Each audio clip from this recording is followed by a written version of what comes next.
It's strange how some days start out so ordinary. You could never guess the storm that's about to hit. And that morning was one of those days. A soft golden sunlight streamed through the kitchen window, dust motes dancing lazily in the air, while the smell of pancakes drifted from the griddle. My daughter Lily, with her chestnut hair tied back in a messy ponytail, sat at the table tapping her fingers against her wheelchair armrest in rhythm with the cartoons playing on the small TV in the corner, her bright green eyes fixed on the screen, but occasionally darting to me with that little grin she always got when she was excited for something. She'd been talking about the school talent show for weeks, and though I'd been nervous about how she'd be treated, she'd insisted she wanted to participate, saying she could sing her favorite song while her classmate Mia played guitar beside her. But the problem, and I didn't realize how big it would become, was that the talent show was being organized by Mrs. Karen Wells, the new head of the PDA, a woman whose perfectly pressed suits and painfully tight smile hid a personality that was as rigid and cold as steel. Karen had made it no secret that she believed special accommodations for kids like Lily were a waste of time and resources, and I'd heard her more than once mutter under her breath about attention seekers. Whenever Lily rolled past in the school hallway, I tried to ignore it because I thought, surely, no one in a school environment could be cruel enough to actively humiliate a child, let alone a disabled one. But as the events of that day unfolded, I would learn that Karen not only had the capacity for cruelty, she seemed to take pride in it. The morning went smoothly enough, Lily humming softly while eating breakfast, asking if I'd ironed her dress for the show, a pale blue one with little white flowers along the hem, something light and airy, so she could feel beautiful and comfortable. At the same time, and I'd reassured her it was hanging in her closet, ready for her big moment. I didn't tell her that I'd had a pit in my stomach ever since I learned Karen was in charge, because I didn't want to ruin her excitement. But as I wheeled her onto the school grounds later that day, the sight of Karen standing at the auditorium doors with her arms crossed, lips pressed thin, and eyes sweeping over us like we were dirt tracked in from the street sent a shiver of unease down my spine. "Oh, you're here," she said in that tone, the kind that drips with fake politeness but makes you feel instantly unwelcome. "I hope you remembered the adjustments we discussed."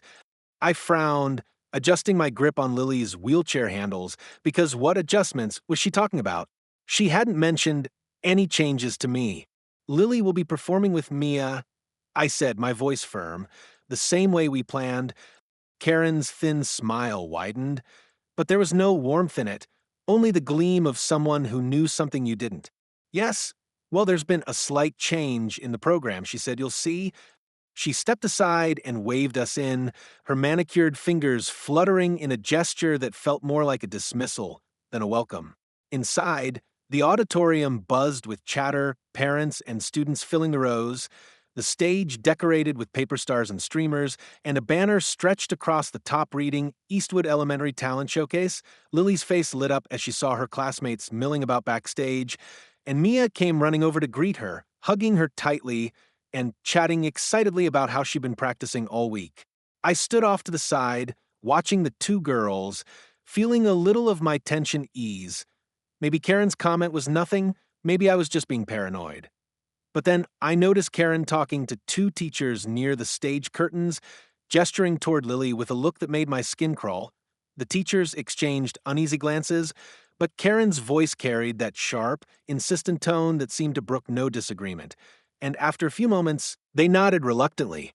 Something was wrong, but before I could approach, the principal stepped up to the microphone to welcome everyone, the show beginning with a series of performances, a magic trick from a third grader, a piano solo, a group dance, and each act received polite applause, the mood cheerful and supportive.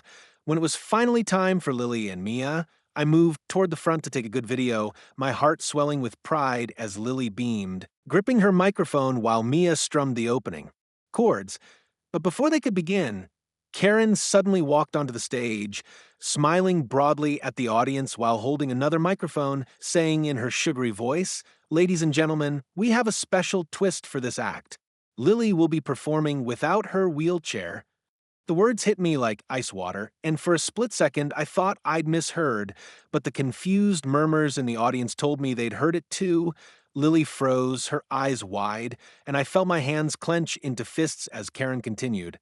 After all, this is a talent show. We want to see the real effort, don't we? She knelt beside Lily, her voice dropping so only the first few rows could hear, but I caught it. Come on, you can crawl. Show them you're not just a pretty face in a chair.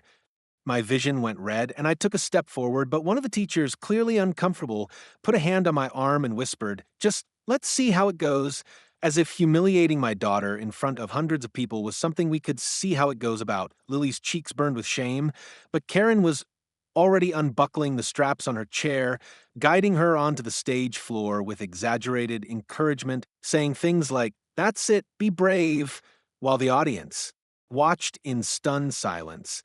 Lily's small hands pressed against the cold wooden stage as she struggled to move forward, the microphone now awkwardly held in one hand, and I could see her dress snagging on the rough surface. Mia stood frozen, her guitar dangling at her side, tears welling in her eyes as she looked between Lily and Karen, unsure what to do.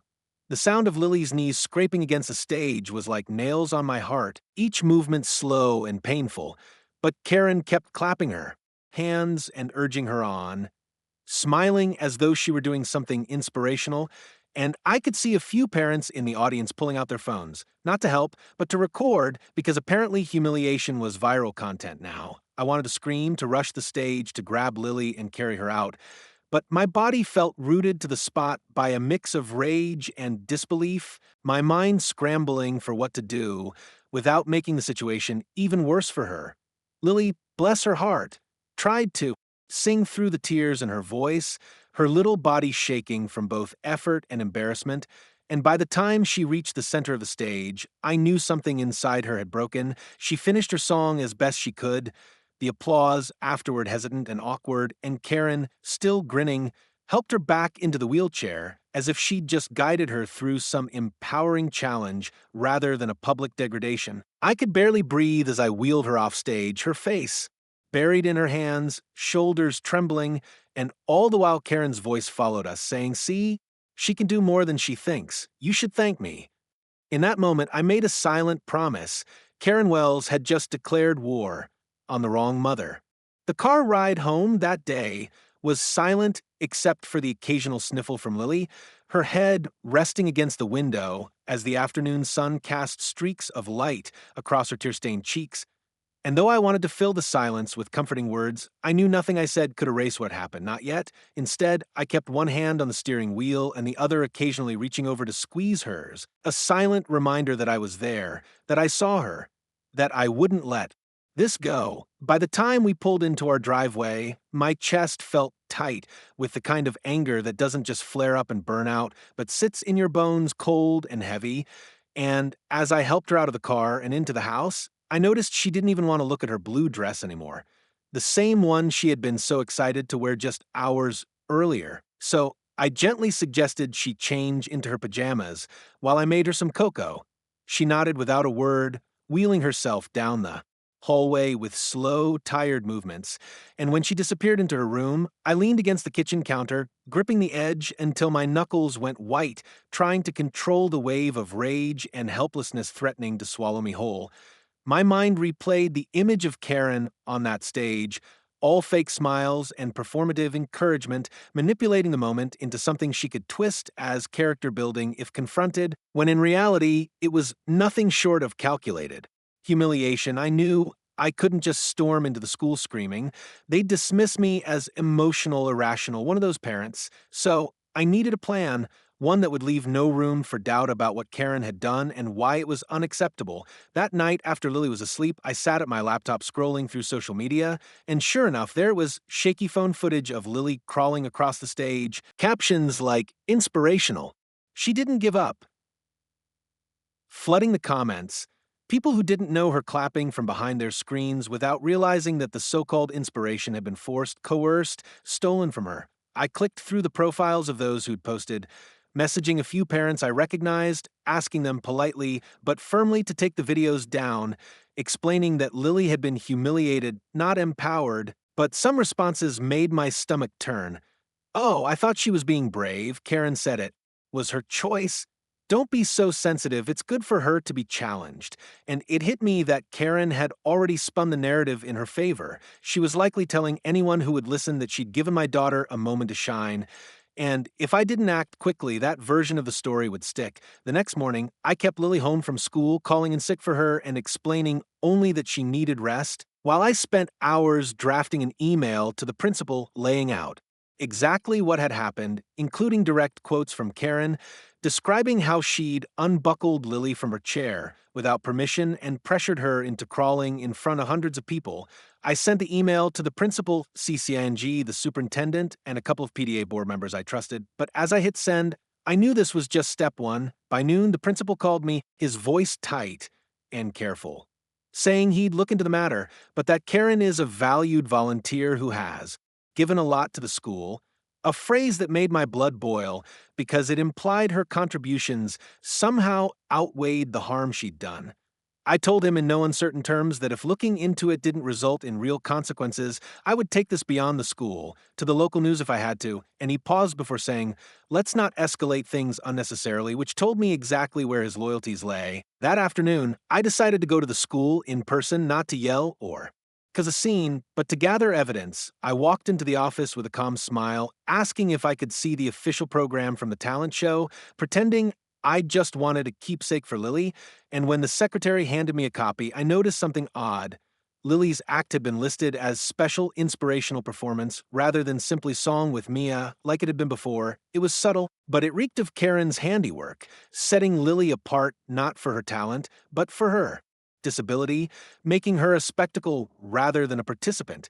As I left, I overheard Karen's voice coming from the teacher's lounge, loud and animated, telling someone it was a teachable moment. Now that little girl knows she can push herself, and I swear it took every ounce of willpower not to march in there and confront her on the spot. Instead, I pulled out my phone and recorded the last part of her sentence, just enough to have her own words on record, because something in me knew this was going to get worse before it got better.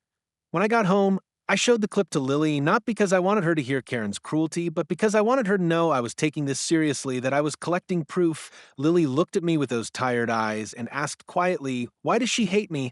And my heart shattered all over again. I knelt beside her and said, "She doesn't matter. You matter. And I'm going to make sure everyone sees what really happened." Over the next few days, I started talking to other parents, some sympathetic, others reluctant to get involved, and little by little I began piecing together more details. One mother told me she'd heard Karen bragging about how she staged the moment to make the show more memorable. Another said her own child had been told to act surprised. When Lily was made to crawl, the picture was becoming clear. Karen hadn't just acted on impulse. She'd planned this, maybe not down to every detail, but enough to ensure she'd be the center of attention for pulling off such a stunt. Meanwhile, the school administration dragged its feet, hiding behind phrases like policy review and internal matter, hoping I'd get tired and let it go. But they didn't know me. I don't let go when my child's dignity is on the line. I began drafting a public post, carefully worded with screenshots of messages, the video clip of Karen's voice, and a side-by-side comparison of the program listing. But I hesitated, knowing once I posted it, there would be no turning back. The backlash could be intense, and I didn't want Lily caught in the middle of a public storm. But then, on Friday afternoon, an envelope arrived in our mailbox. Inside was a typed letter on PDA letterhead, signed by Karen herself, stating that due to concerns about parent behavior and negative attitudes toward constructive feedback, Lily would not be eligible to participate in future talent shows until a more positive attitude is demonstrated. I sat there at the kitchen table, the letter trembling in my hands, because this wasn't just retaliation, it was an attempt to erase her completely from school events. Something in me snapped, and in that moment I knew this wasn't going to be handled quietly anymore. Karen wanted a public fight, she was about to get one, and I was going to make sure she regretted every single step she took onto that stage with my daughter. The moment I finished reading that letter, I didn't even bother to sit down and think. My hands were already on my phone, fingers moving furiously as I typed out the post I had been holding back all week, every word sharpened like a blade, detailing exactly what had happened from the moment Lily rolled onto that stage to the instant Karen stuffed that letter into my mailbox, including the fact that she had unbuckled my daughter from her wheelchair without consent, pressured her to crawl in. front of hundreds of people, and then tried to dress it up as some kind of inspirational moment for her own self promotion. I included screenshots of the messages from parents who had overheard her bragging, the audio clip of her voice from the teacher's lounge, the image of the talent show program where Lily's performance had been rebranded as special inspirational performance, and finally, a photo of the letter barring Lily from future events. I wrote that this was not just about my child, but about the treatment of disabled children everywhere, about the way people with power and influence think they can exploit vulnerability for entertainment or image, and I tagged the school district, the PDA, and a couple of local journalists I knew from previous community events. By the time I hit post, my hands were shaking, but not from fear, from adrenaline, from the rush of finally ripping the mask off, someone who had been hiding her cruelty behind a facade of polished PDA. Professionalism.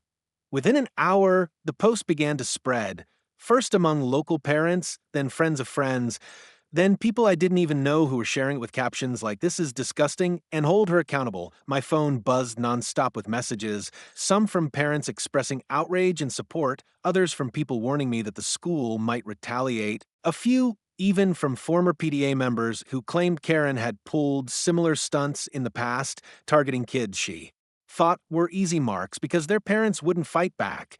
I replied to each message as best I could, saving every piece of information that might be useful later. But in the middle of the storm of notifications, there was one call I had been expecting: the principal. His voice was tighter this time, less careful and more strained, asking if I could take down the post until we've had a chance to investigate, which was just a polite way of saying stop making noise. But I cut him off, saying, "You had your chance to address this quietly. You chose to protect her instead of my daughter.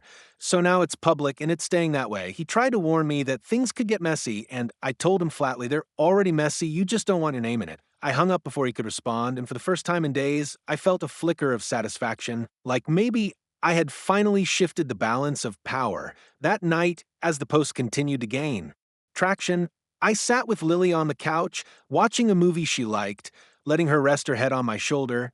And though I didn't want her to see the ugliness of the comments online, I told her people were speaking up for her, that strangers were saying what Karen did was wrong, and I could see a small light return to her eyes. But the next morning, the fight took another turn. Karen showed up at my house. I saw her through the window before she knocked, standing there in her pristine beige blazer, sunglasses perched on her head, holding a manila folder like she was about to deliver some official document. I opened the door just enough to face her, not inviting her in, and before I could speak, she launched into a speech about how my online smear campaign was damaging her reputation and that she could pursue legal action for defamation if I didn't remove the post immediately. I laughed, an actual laugh, because the audacity of someone who had publicly humiliated my daughter and then tried to silence me was beyond comprehension.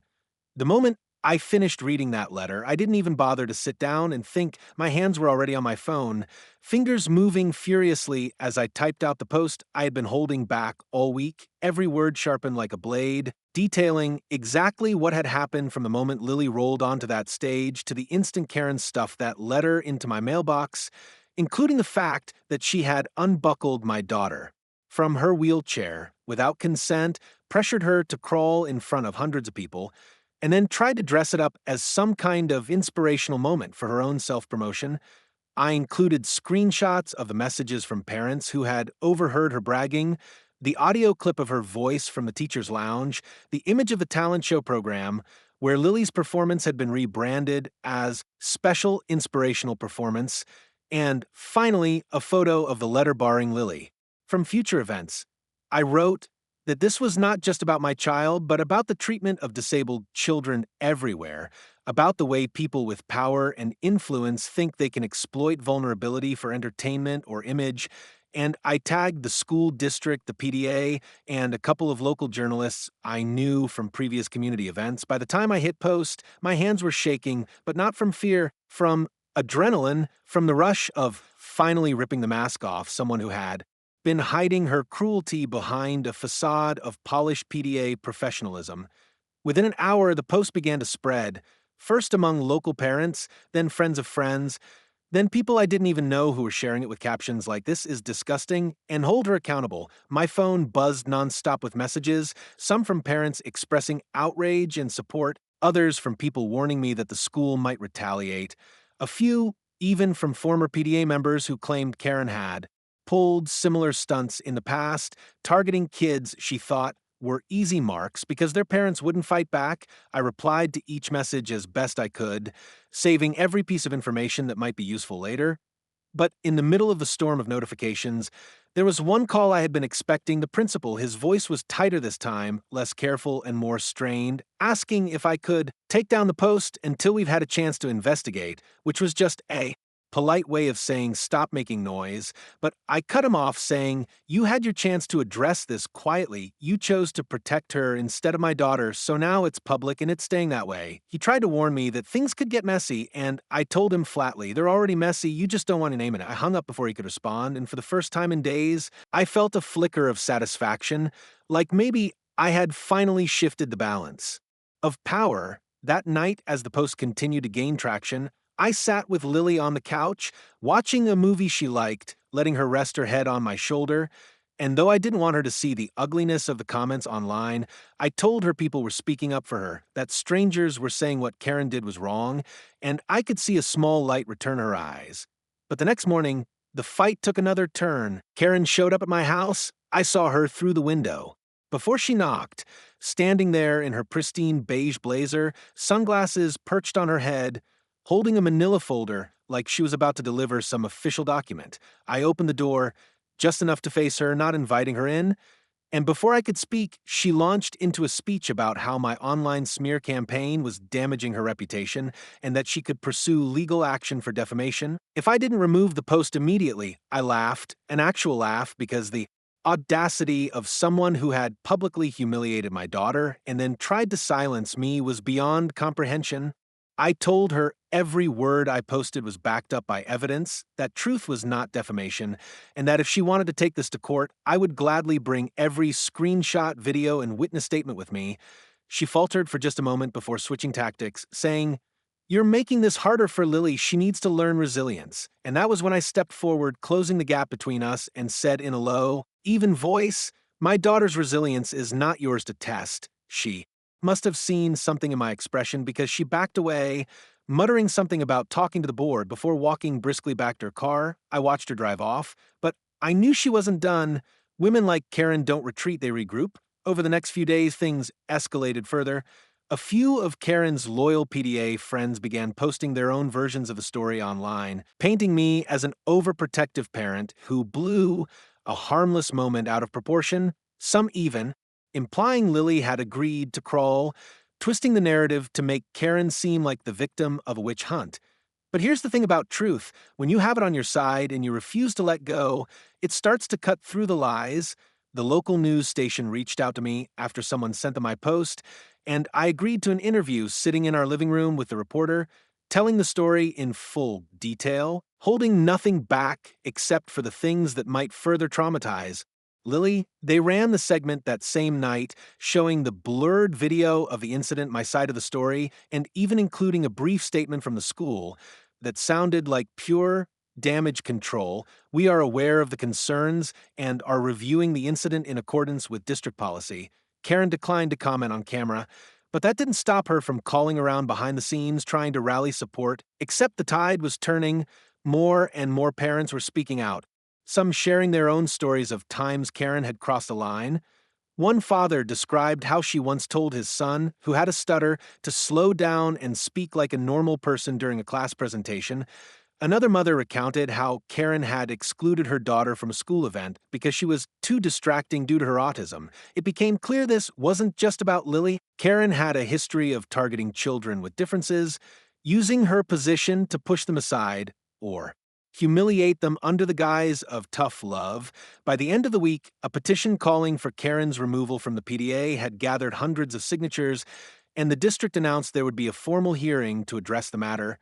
But even as the pressure mounted, I knew Karen wouldn't just accept defeat. She would try one last desperate move to save herself, and I could feel it coming like the heaviness in the air before a storm. The night before the hearing, I received an anonymous email with a video attachment. No message, no subject line, just a file. And when I opened it, my blood ran cold. It was backstage footage from the talent show, filmed from a side angle, showing Karen crouched beside Lily before they went on stage, whispering something, and then giving her a little shove forward. The exact moment she took control of the wheelchair straps. The audio was faint, but you could clearly hear Karen say, "Don't make me look bad out there, you can do this on your hands and knees," followed by Lily's small voice saying, "I don't want to," and then Karen replying, "You'll thank me later, I didn't know who had sent it," but it was the final nail in the coffin, the undeniable proof that Karen's act had been premeditated and that Lily had explicitly refused.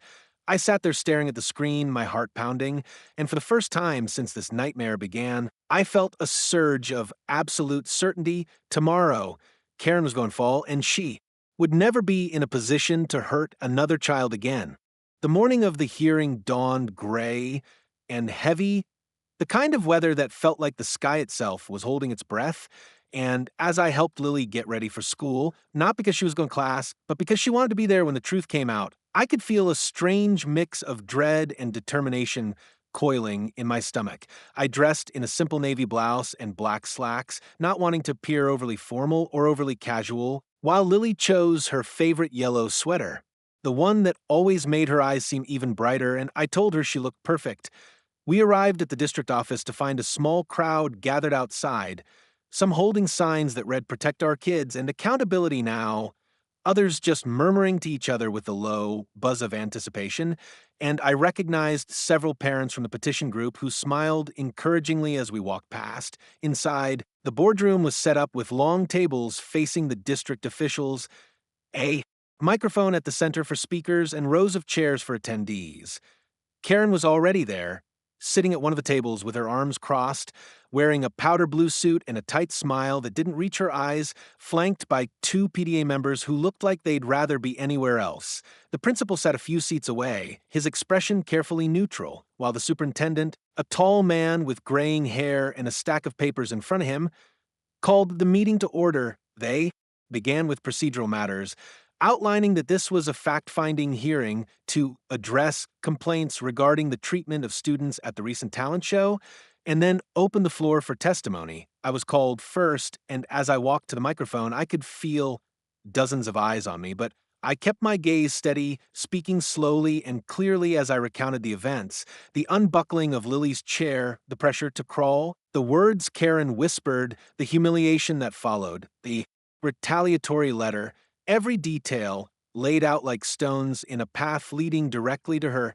I handed over printed copies of the screenshots, the program, and the letter, then told them there was more. I pulled out my phone, connecting it to the projector so the screen behind me lit up with the backstage video, the grainy footage filling the room as Karen's voice played.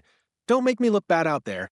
You'll thank me later," and the sound of Lily saying, "I don't want to," echoed in the tense silence. You could have heard a pin drop when the video ended, and for the first time since I'd met her, Karen didn't have that smug, unshakable expression. Her mouth was set in a thin line, her hands clasped so tightly in her lap that her knuckles were white. The superintendent asked if she had anything to say in response, and she launched into a shaky speech about misinterpretation, claiming she'd only been trying to encourage Lily to push her boundaries, that the video lacked context, but the more she spoke, the more defensive she sounded, until finally one of the board members interrupted to ask why she had unbuckled a student from her wheelchair without parental consent. She stammered, her eyes darting toward the principal as if he might jump in to rescue her. But he stayed silent, clearly realizing there was no saving her now. Next, other parents came forward, the father of the boy with the stutter, the mother of the autistic girl, each telling their own stories of how Karen had demeaned or excluded their children under the guise of helping them. By the time they were finished, the pattern was undeniable, and I could see the superintendent's jaw tightening with every testimony. After several hours of statements and review, the board recessed for deliberation, leaving us to wait in a side room where the tension felt almost physical. Lily sat beside me, holding my hand, her thumb rubbing over my knuckles the way I had done for her after the talent show, and I realized this wasn't just about punishing Karen anymore. It was about showing my daughter that her voice, her dignity mattered enough to fight for. When the board returned, the superintendent cleared his throat. and read their decision. Karen Wells was to be permanently removed from any volunteer position within the school district, barred from all PTA involvement, and reported to the state's child welfare agency for further review of her conduct. Additionally, the letter excluding Lily from future events was to be formally retracted, and the school was required to issue a written apology to her and our family to be read aloud at the next assembly. As the words sank in, I felt a rush of relief so strong it was almost dizzying, but more than that, I felt vindicated, not just for Lily, but for every child Karen had ever made to feel small. Karen didn't look at me as the decision was read, but I caught the faintest tremor in her hands, and I knew she understood. Her reign of control was over. Afterward, parents gathered around us, some hugging me, others kneeling to tell Lily how brave she was, and though she blushed and looked down, I could see the way her shoulders straightened just a little, the way her eyes seemed lighter.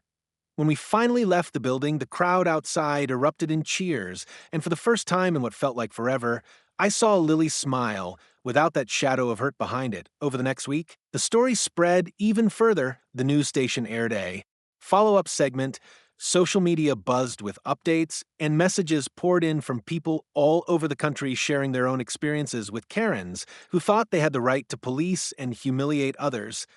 Some of them said our fight gave them courage to speak up, and while I didn't set out to be any kind of activist, I realized that telling the truth loudly and without apology had power far beyond our little community. When the next school assembly rolled around, the principal, looking more contrite than I'd ever seen him, stood before the students and parents to read the official apology, acknowledging that what had happened to Lily was wrong, that she had been treated unfairly and without respect, and promising that new policies were being put in place to ensure it would never happen again. Lily sat beside me holding my hand, and when the principal finished, the room erupted in applause, not the awkward, hesitant kind from a talent show, but genuine, warm, and full of support. Later that afternoon, Mia came over, guitar slung over her shoulder, and asked if Lily wanted to finally perform the song they had planned just for us in the backyard.